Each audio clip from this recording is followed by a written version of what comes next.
Hello and welcome to Frank Fridays. My name is Karline Moeller and I am the founder of Art Frankly. I'd like to introduce Ellie Hayworth, my collaborator and the founder of Hayworth Communications Consultancy. Hayworth is committed to promoting intrepid ideas in art and design, and Ellie has grown her business to command a full scope of client services that include public relations, content development, strategic partnerships, speaking engagements. You name it, Ellie can help you. And today we are chatting with Brandy Carstens. After completing her master's at Christie's in New York City, Brandy embarked on a year-long curatorial project called the Ground Floor Workshop in an apartment in Williamsburg, Brooklyn. Thereafter, she held various positions, including project manager at the Whitney Museum, and she flexed her curatorial muscles as director at Jack Hanley Gallery, and then associate director at Tanya Bonakdar. Currently, Brandy is the director of Matthew Brown in Los Angeles. Ellie, I will let you take it from here. Amazing. Thanks so much, Karline. And Brandy, I'm really excited to chat with you on this Friday. Thank you so much for having me. It's lovely to see your face on Instagram or on Zoom, and yeah, get to catch up with you and talk about, I don't know, it's crazy to kind of hear my CV in that way, because it's been 15 years of things and you don't often have a chance to reflect. Yeah. And it's been really fun to reflect a little bit. Amazing. Well, we're going to get to do, I think, a little bit of that today. Brandy, I would love to kind of dive into your current role in a kind of a greater depth a little bit later in the interview. But I'd love to start, I think there's something really compelling about these kind of curatorial projects that you were undertaking early on in your career, including the Ground Floor Workshop. You also were managing editor at White Zinfandel, which is a kind of interesting editorial platform. So can you just tell me a little bit about, what attracted you to some of these more kind of hybrid approaches to the arts? Yeah, so I did my master's in New York in 2007, and that's when the market sort of crashed. Yeah. And I was new to the art world, but I was also writing my thesis about public art, and I was just really interested more in collaborative space. And I had never worked gallery, all of my friends were kind of just having these artist run spaces. There were a lot of spaces that were very, affordable at the time. And there was really like no money in art at the moment. Yeah. There was no market. So everyone was just kind of like, putting shows together. And there was a bookshelf that we sold, little independent publications on, and it was all very, I guess, like DIY. And I think it was just kind of something that came out of circumstance, but something that I loved so much. And yeah, it was mostly just like making shows with friends. Yeah. I love that. That's amazing. And then you did end up transitioning. And I think, of course, the art world's probably reawakened to a certain degree, as with much of the financial market. But you did end up transitioning to director at Jack Hanley at some point, and you were able to kind of flex those curatorial muscles again. Can you just tell me a little bit about what skills you kind of transitioned or translated from the more DIY, as you say, to something that was a bit more institutional in scope? Well, I think that I liked the idea so much of working in a gallery because I was able to work so closely with artists. Yeah. And, that's like, when you're in a lower level position, in a museum or a lot of nonprofits, you don't get to do that more direct kind of, I guess, curatorial work. And something that was so compelling about working for Jack was that he was so open. I mean, he has 30 years of a legacy of showing young, emerging, maybe artists that are a little bit the radar, and Yeah. was really, really supportive of just kind of presenting, things, new things, different things. So it was a very unique situation, and it made me realize that I was like working in a gallery was the best thing, I think. Yeah. Yeah. So everything we've spoken about to date was squarely based in New York. Not to say, obviously, the art world's nexus has fingers in all places, but you're living in LA now, and this was a recent transition. Can you just tell us a little bit about what appealed to you about the LA market and how you're finding your new home? LA is such a mysterious city still to me. I mean, I came here, of course, working in the art world. We would do the ALAC Art Fair, Yeah. and so I would come for a week every year. And, I mean, artists have been living here for, I Mhm. mean, but there is kind of a completely different history to LA, and it's such a great place, I think, for artists to live, because there's just more space and time, which are like the Yeah. two resources that artists really need, and they something very difficult to come across in New York. So Yes. there is such a strong community. I mean, everything's so much more spread out, but it's just such a different world. And it's been really fun getting to know LA. Um, Something I love about this city too, and working here, is that a lot of collectors who are local have very strong connections to the local institutions. Mhm. A lot of people come, and I think maybe I don't know, maybe because it is kind of a project and destination to go out and see art, like people really do come and see, every show. And yeah, we have a great audience here. And yeah, I mean, it's been really super interesting after, over a decade in New York. Yeah. How long have you been there now, Brandy? Um, for about 2.5 years. Yeah. So the last year was obviously very different year. And Sure. so, yeah, so many kind of challenges and negotiating things that, of course, none of us could have ever, expected in our lives, and Right. like a new business. And, but I mean, yeah, it's, it's been a wild ride. I can imagine. Yeah, So, it's wonderful though. Like just to kind of mention, I really moved out here because of this opportunity. Mhm.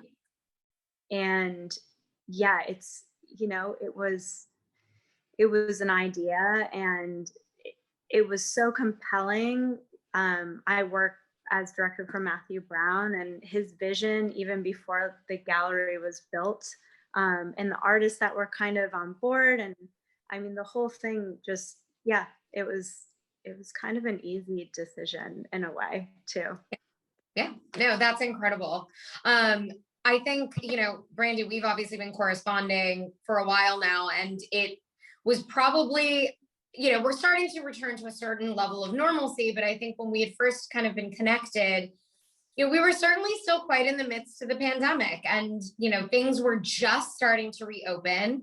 So maybe you can just kind of give the listeners a little bit of a sense of what kind of challenges you guys were navigating as a gallery over the past year, and your role in kind of helping pivot to something along those lines.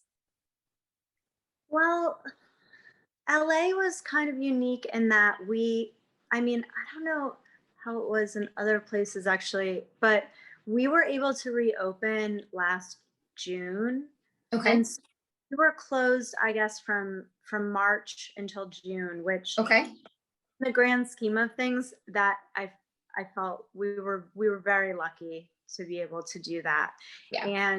Um and we were also able to kind of Tetris everything, so Mhm. that able to have their shows in the space. Not everyone, fortunately, was able to travel, and that was that's something that I've been thinking a lot about. Actually, it's still happening. Our next show is with a painter, Dutch painter from Amsterdam.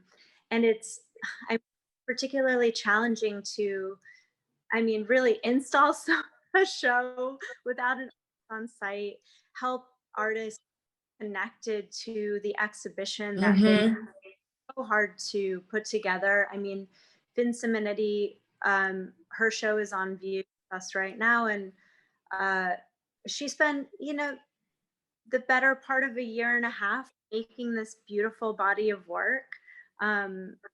Yeah. Flying in today, so she's gonna see the last week of her show. But yeah, it's navigating. So much of what we do is, creating spaces for artists to present these incredible solo exhibitions, and many times it's it's obviously their first with the gallery still because we're so young, but sometimes it's their first show in LA, and right. that helps people stay connected. there's the logistical situations that we're all dealing with shipping, but I would say we've been so lucky to still be able to kind of operate, also because we are nimble. We're a small team. It's myself, Renee, my colleague, and Matthew at the galleries. We sit far enough apart and we can all kind of work from the galleries. We were on a basis since then, but actually we stopped that as well. So but you don't ever really have more than like 3 people in the gallery at once. It's different than New York in that way.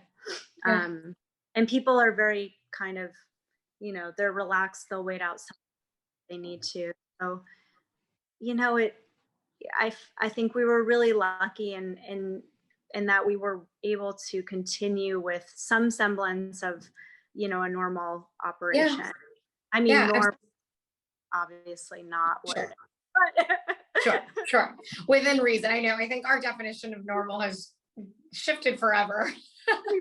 Out at this point. I agree. It's a moving target. But no, that's great. And it's wonderful to hear that you guys were able to be there, both as kind of a resource to the community who may have, been itching to see art. And, I know a number of the institutions, were quite slow in reopening, but just because of the kind of state mandates. So it's nice, we were talking yesterday about how the gallery infrastructure in LA really kind of stepped in a lot of ways to create that new kind of sense of institutional infrastructure. So it's great to hear that you guys have been, continuing with your exhibition schedule and all of that. To that point, it would be great. What show do you have on the horizon? What should our listeners be thinking about? Well, right now we have a Fin's first show in Los Angeles. She is, such a tremendous, multifaceted artist. She's working. She hand carves stone objects. She also makes stained glass. Also, in addition, but we don't have this work on view, but she also makes drawings and she is a musician. So she's prolific. She's just incredible. When I say hand carved, the sculptures are really carved with a chisel from giant blocks of stone, marble, honeycomb calcite in this show. Amazing. She comes from Canada, but her family's lineage is from Italy. And she apprenticed with her uncle, and that's how she learned how to make stained glass. And her father was a stonemason. He passed away a few years ago, and when he passed, she started carving stone. So she really has this kind of like embedded within, I think, DNA. She's incredible. Amazing. Yeah. Well, we'll definitely have to make sure that we throw a little love to her in terms of our, once we get this up on Instagram and everything. Brandy, from a personal perspective, we like to talk a little bit about professional practice. what are some of the things that you're reading, or, the media that you're consuming, or just ways that you feel like you're continuing to stay connected? Or in some ways, I know, you're now at, 2.5 years in, but building a network in LA. I think it's really important to visit other people's spaces and see their shows. Yeah. So that is something that I'm trying to, I mean, just kind of coming back into a more rigorous viewing of exhibitions. That's something that it's been a little bit more difficult, but I think it's tremendously important. I agree. And also, I mean, in lieu of maybe doing on-site studio, I've been trying to do virtual studio visits, kind of, be a human even. Yeah. It's like, yeah, maybe. And yeah, I think it's so important to stay in touch with your colleagues, even if it's like with a phone call. Yeah. I mean, just all the ways that we can be humans at this time, and yeah, and have like some kind of genuine connection outside of just like the normal work. I do think though that LA has, there's space here for that, which is really nice. Like, it's not this kind of, if you go and meet someone, you're usually going to sit down for a few hours, and it doesn't have the same pace as New York, I guess. Yeah, is what I'm absolutely. Yeah. That's great. I think those are all great best practices, especially, whether it's someone coming to LA and kind of just trying to get a sense of how to acclimate and become a part of the network, but also just generally, I think those are adaptable skills for any kind of aspirational professional in the arts. Brandy, we love to round out as kind of our concluding question with asking about positive takeaways. It's been a challenging year. I think, actually our conversation has been, very refreshingly positive. It sounds to me like you've had, not without its challenges, but certainly, it sounds to me like you've had a great kind of experience with your colleagues and whatnot at Matthew Brown. But is there another positive takeaway that you hope that the reader or the listeners today are, holding close to the vest as we return to a semblance of normalcy? Just slowing down a little bit. Yeah. And taking the time to absorb things. Yeah. Taking the time to maybe follow some different ideas that you had, like maybe some projects that need a little bit more time and time and energy. It's like, it's good to do, I guess, because we haven't been traveling as much, and there isn't this kinetic, you can really kind of focus on things and, not feeling FOMO for not going out to this. Yes. Or, just maybe be a little more present. Being more present. Yeah. I guess that kind of is an overall. I feel very strongly that I'm trying to remind myself of that every day, even as things start to kind of bubble up on the social calendar again. Exactly. Yeah. I mean, even just, we're going to travel to New York next week, and it's so exciting, but I'm like trying not to pack the schedule too much, because maybe, it's okay to just let things unfold a little bit more. Letting go of control too, I think, has been a big. Yes, that's a challenge that I was faced with very, very much every day. It's a thing. All right. So being present and, letting go somewhat of the control. Sure. Yeah. Yeah. I think those are great and ending notes. And Brandy, I'm very much looking forward. I hope that I get to see you in person next week. So let's definitely coordinate.